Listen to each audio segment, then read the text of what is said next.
What's a scrum infringement? Have you ever wondered what happens when players break the rules during a scrum in rugby? Understanding scrum infringements is key to grasping the flow of the game. A scrum infringement occurs when players violate the specific rules that govern how a scrum should be formed or executed. Scrums are essential for restarting play after minor rule violations, like a knock-on or a forward pass.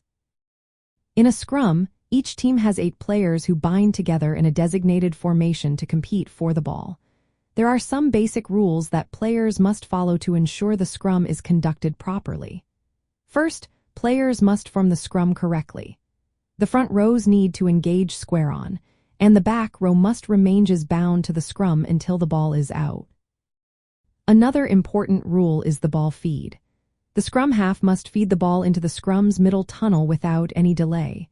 This must be done quickly and in one smooth motion.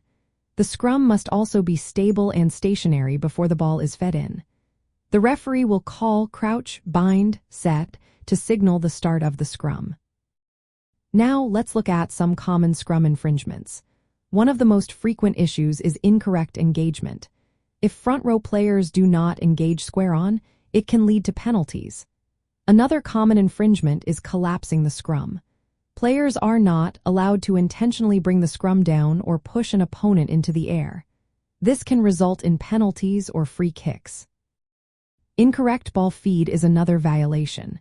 If the scrum half does not feed the ball correctly, the opposing team may receive a free kick. Early pushing is also prohibited. Teams must wait until the ball leaves the scrum half's hands before pushing. Lastly, twisting or pulling by front row players is not allowed during the scrum. In the context of rugby match analysis, understanding scrum infringements is vital. Coaches and analysts often review game footage to spot patterns that lead to penalties.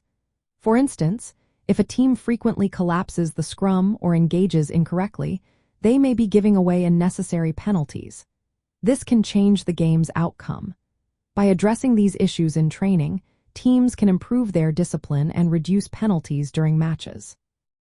Fewer penalties mean fewer opportunities for the opposing team to score from kicks or gain advantageous field position. So next time you watch a rugby match, keep an eye on the scrums. You might just see how crucial these rules are in shaping the game.